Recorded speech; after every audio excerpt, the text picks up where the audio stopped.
इमाम फखरुद्दीन राजी रहमतुल्लाह ताला ने एक बड़ी प्यारी हदीस लिखी है। कहते हैं नबी पाक सल्लल्लाहु अलैहि वसल्लम के पास एक शख्स आया, उसने कहा या रसूलल्लाह मैंने कलमा पढ़ना है पर 4 चीजें हैं जो मुझसे छूटती नहीं और आप उनको हराम कहते हैं, तो हुजूर आप हुक्म करे क्या करूं? फरमाया चल तू बोल वो क्या है? कहने लगा जी मैं शराब का भी आदी हूँ। माज़अल्लाह, बोलिए अस्तगफिरुल्लाह, सारे बोलिए मैं शराब का आदी हूँ, मुझसे छूटती नहीं। और फिर कहने लगे मैं चोरी का भी आदी हूँ, जाती नहीं। और तीसरी बात ये कि मैं माज़अल्लाह सुम्मा माज़अल्लाह जिना का भी आदी हूँ। और चौथी मेरे अंदर बीमारी है कि मैं झूठ बहुत बोलता हूँ। ये आदतें छूटती नहीं, मैं इनके होते हुए कलमा कैसे पढ़ूं? आपके दीन में ये शदीद बुरी चीजें और मुझसे छूटती नहीं, तो क्या हुक्म है?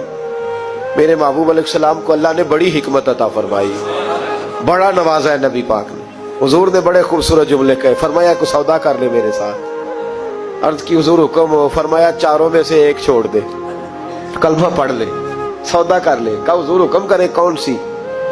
सहाबा कहते हैं अब हम घूम रहे थे कि ये क्या बात है, चारों चीजें हराम में कतई है। हुजूर कहते एक छोड़ दे, मैं एक वादा कर। कहा या रसूलल्लाह हुक्म करे?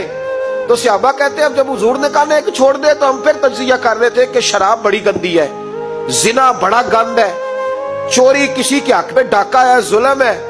लेकिन मेरे नबी पाक अलैहिस्सलातु सलाम ने क्या खूबसूरत फरमाया, फरमाया चल तू झूठ छोड़ दे। क्या छोड़ दे? अल्लाहु अकबर। फरमाया झूठ छोड़ दे। अर्ज की बाकी? फरमाया बाकी अल्लाह फजल करने वाला है, तू झूठ छोड़ दे। अब लोग कहते हैं कि हम हैरान थे कि इतनी गंदी चीजें, शराब भी, जिना भी, चोरी भी, और हुजूर ने सिर्फ झूठ छुड़वाया है। वो सरदार कहता है मैं घर गया, शराब की बोतल पे हाथ डालने लगा। दिल में ख्याल आया शराब पी के सहाबा के मजमे में जाऊंगा, तो अगर किसी सहाबी ने पूछा कि तूने शराब पी है, झूठ बोलूंगा तो नबी पाक के वादे का क्या बनेगा, और सच बोलूंगा तो उस महफिल नूर में बैठूंगा कैसे शराब पी के? कहते 2-3 दफा हाथ बढ़ाया पर मजा नहीं आया, मैंने पटखी दीवार के साथ बोतल, मैंने कहा ये तो गई, ये नहीं पीऊंगा आज के बाद।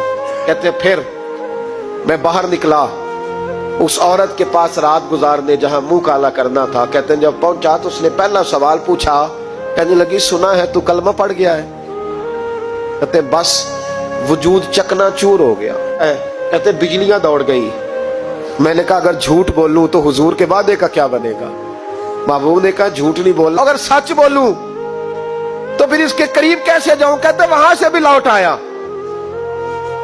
अब मेरी जिना की आदत भी गई। अगली शाम हुई तो सामने माल पड़ा था एक आदमी का, वो आदमी काफिल था, उस पे हाथ डालने लगा तो दिल में ख्याल आया ये सवेरे तफ्तीश भी करेगा, अगर पूछता पूछता मुझ तक आ गया कि तूने तो नहीं चोरी की तो झूठ तो मैं बोल ही नहीं सकता, हुजूर से वादा किया है, और सच बोलूंगा तो मेरी आबरू क्या बचेगी। कहते शाम एक दिन में गया, अगले दिन की शाम हुई तो सिर्फ सच की आदत अपनाई, मेरा जिना भी गया, मेरी चोरी भी गई, मेरी शराब कबाब भी गए।